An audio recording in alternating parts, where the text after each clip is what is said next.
بسم اللہ الرحمن الرحیم۔ محبت کی ضمانت۔ مصنفہ ثنا سفیان خان۔ قسط نمبر 2۔ بھارت کے پنجاب کا ایک شہر ہے امرتسر۔ ہندوستان کی شمال مغربی ریاست یعنی کہ پنجاب کے دارالحکومت چندی گڑھ سے 217 کلومیٹر یعنی 135 میل میں واقع ہے۔ امرتسر پاکستان کے لاہور سے 28 کلومیٹر یعنی کہ 17.4 میل مشرق کی جانب واقع ہے۔ امرتسر کو پنجاب کے مقامی تلف میں امرتسر بھی کہتے ہیں۔ یہ صبح کا منظر تھا جہاں سورج اپنی سنہری کرنوں پورے آب و تاب سے سرسبز کھیتوں کے میدانوں میں اپنے لمس سے روشناس کروا رہا تھا۔ گاؤں کی صبح ہوتی ہی خوبصورت ہے۔ آج ایک بہت بڑی پنچایت تھی۔ آس پاس کے تقریباً 25 علاقوں سے لوگ اکٹھے ہو گئے تھے۔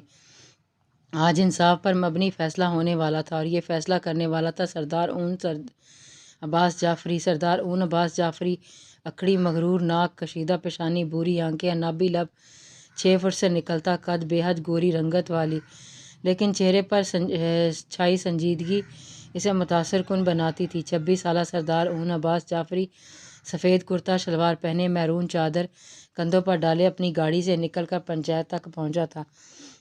سلام سردار سائیں۔ وہاں سبھی لوگ عقیدت سے کھڑے ہو کر اسے سلام پیش کر رہے تھے۔ وہ سب کو جواب دیتا ہوا خود کے لیے رکھی گئی کرسی پر بیٹھنے کی بجائے چارپائی پہ بیٹھ گیا۔ یہی سادگی اور محبت تو گاؤں والوں کو اپنے سردار سائیں کی سب سے زیادہ پسند تھی۔ آس پاس کے علاقوں کے کئی سرداران آئے ہوئے تھے جن میں شاہ پور سے عبدالخالق بھی آیا ہوا تھا جو سردار اون عباس جعفری کو سرداری سے ہٹانے کے لیے اپنی ایڑی چوٹی کا زور لگا رہا تھا لیکن کامیابی اسے ابھی تک نصیب نہیں ہوئی تھی۔ عبدالخالق کو اپنے سامنے دیکھ کر ایک پل کے لیے سردار اون عباس جعفری کے چہرے پر غصہ نمودار ہوا لیکن پھر وہ پرسکون ہو گیا۔ وہ اپنے احساسات اور جذبات چھپانے پر ماہر تھا۔ پنچایت شروع ہو چکی تھی۔ ہماری پنچایتوں میں بیٹیوں کو سرِ عام لا کر نہیں کھڑا کیا جاتا، اس لیے نرگا اپنی بیٹی کا فیصلہ پنچایت کے سامنے خود پیش کرے گا جس سے ہمیں فیصلہ لینے میں دشواری پیش نہ آئے۔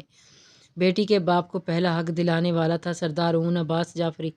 اس کے اشاروں پر نرگو ہاتھ باندھے کھڑا ہوا تھا۔ بولو نرگو، بنا خوف کے بولو، تمہاری بیٹی نے کیا فیصلہ لیا؟ اس نے اپنی مخصوص گمبھیر آواز میں اپنے سامنے کھڑے نرگو کو حوصلہ دیا تھا۔ پوری پنچایت کے سامنے سردار سائیں، ہماری دی وہاں جانے سے اچھا موت کو گلے لگانا پسند کرے گی کیونکہ اسے اشرف تو اشرف اس کی ماں بھی مارتی پیٹتی ہے۔ وہ اپنی مٹی لگے لاچے سے اپنے آنسوؤں کو صاف کرتے ہوئے بھرے مجمع کو ساکت کر گیا تھا۔ ایک باپ اپنی بیٹی کو اس لیے تو نہیں پالتا پوستا کہ وہ بیاہ کر جائے کے بعد کسی کے پیروں تلے روندی جائے۔ اشرف تم کیا کہتے ہو؟ عبدالخالق اپنے گاؤں کے اشرف کو کھڑا کیا تھا جو نرگو کا داماد تھا۔ سرپنچ سائیں، یہ سب جھوٹ ہے۔ میں اپنی گھر والی کے ساتھ ایسا کیوں کروں گا؟ وہ ہمارے ساتھ رہنا نہیں چاہتی، اس لیے یہ سب الزام لگا رہی ہے۔ پنچایت کے سامنے صاف مکر گیا تھا۔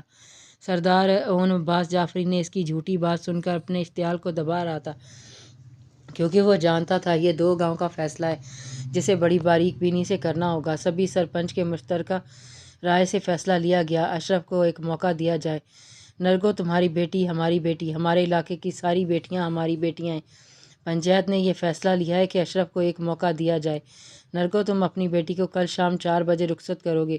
اگر پھر تمہاری بیٹی کے ساتھ ناانصافی ہوئی تو سزا کا حقدار اشرف ہوگا۔ وہ چہرے پر رعب طاری کیے بھرے مجمع کو خاموش کر گیا تھا۔ آج پہلی بار سب حیران تھے سردار سائیں کے کسی کو موقع دینے پر کیونکہ سردار اون عباس جعفری یہ غلطی کے بعد موقع دینے کا روادار نہیں تھا لیکن سردار سائیں کے فیصلے کے خلاف کھڑا ہونا تو انہوں نے کبھی چاہا بھی نہیں تھا۔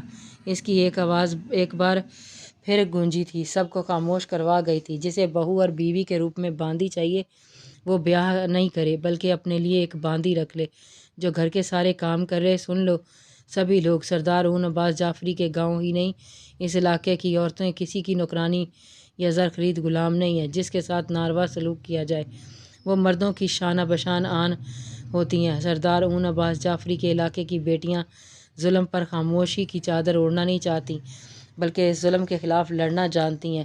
نرگو، کہنا اپنی بیٹی سے کہ اس کے ساتھ اون عباس جعفری کھڑا ہے۔ جس شان سے وہ نرگو کے ساتھ کھڑے رہنے کا کہہ رہا تھا اس سے اس شخص کا رعب دبدبہ دیکھنے والے کو اپنے جانب کھینچ رہا تھا۔ نرگو نے اپنے سردار سائیں کی عقیدت اور محبت سے دیکھ کر دل میں اس کے لیے دعا مانگنے لگا تھا، کیونکہ وہ جانتا تھا اب اس کی بیٹی کے ساتھ ناانصافی نہیں ہو سکتی۔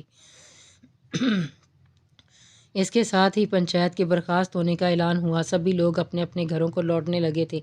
وہ بھی اپنے دائیں ہاتھ کہے جانے والے دین محمد کے ساتھ اپنی گاڑی تک پہنچا۔ جب کسی کی زہر میں ڈوبی آواز نے اسے مڑنے پر مجبور کر دیا تھا۔ وہ کالج سے شام میں گھر پہنچی تو دیکھا انا بھی کچن میں کھڑی ڈنر کی تیاری کر رہی ہیں۔ وہ برتنوں کا انبار سنک میں پڑا تھا، جسے دیکھ کر ماہم کو غش آ رہے تھے۔ انا بھی، میں نے ہنا سے بات کی ہے کسی لڑکی کے لیے جو آ کر آپ کی مدد کروا دیا کرے گی۔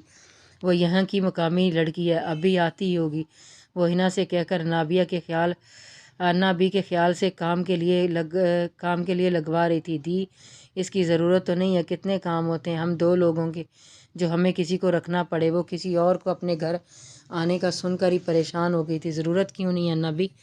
پہلی بات، اس سے ہماری مشکل بھی آسان ہو جائے گی، اس لڑکی کو پیسے ملیں گے تو اس کی بھی مشکل آسان ہو جائے گی۔ وہ انہیں دلیلیں دے کر قائل کرنے کی کوشش کر رہی تھی۔ اس کی بات سن کر وہ مسکرا پڑی تھیں، کیونکہ وہ جانتی تھی کہ وہ دل کی بہت نرم ہے۔ دروازے پر کھٹکا ہوا۔ جب ماہم جا کر دروازہ کھولا تھا، وہاں پرانا سا پنجابی سوٹ پہنے اس کی ہم عمر لڑکی کھڑی تھی۔ کیا آپ کو ہنا نے بھیجا ہے؟ ماہم اسے اندر آنے کا راستہ دیتے ہوئے سوال کر رہی تھی۔ وہ ثابت میں سر ہلاتے اپنا تعارف دے کر کام کرنے لگی۔ وہ محنتی تھی۔ 2 دن میں اس نے ماہم اور انا بھی کا دل جیت لیا تھا۔ ماہم کو گویا اس کے چہرے کی اداسی کھٹک رہی تھی، لیکن وہ اسے کریدنا نہیں چاہتی تھی۔ استانی سائیں، کل صبح میں نہیں آ سکوں گی۔ اداس لبوں لہجوں میں فرش پر بیٹھ کر اس نے کل نہ آنے کی معذرت کی تھی۔ سب ٹھیک تو ہے نا نوری؟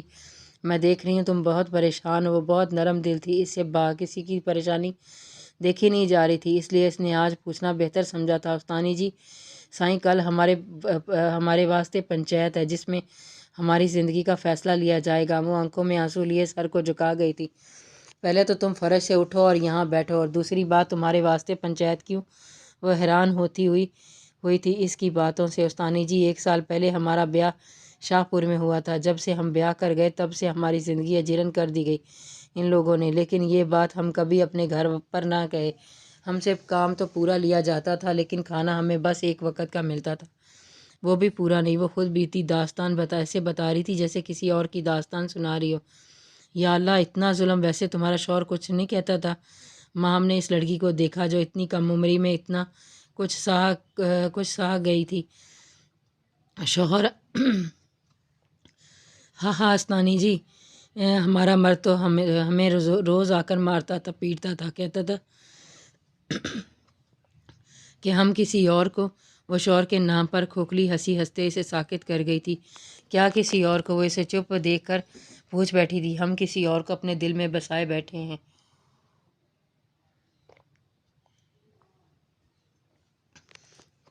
وہ عبدالخالق کے لیے کام کرتا ہے، اور ہم سے نفرت کی ایک وجہ یہ بھی ہے کہ ہم اپنے سردار سائیں کے خلاف ایک بات بھی نہیں برداشت کر سکتے۔ وہ ایک بار پھر شروع ہوئی تھی۔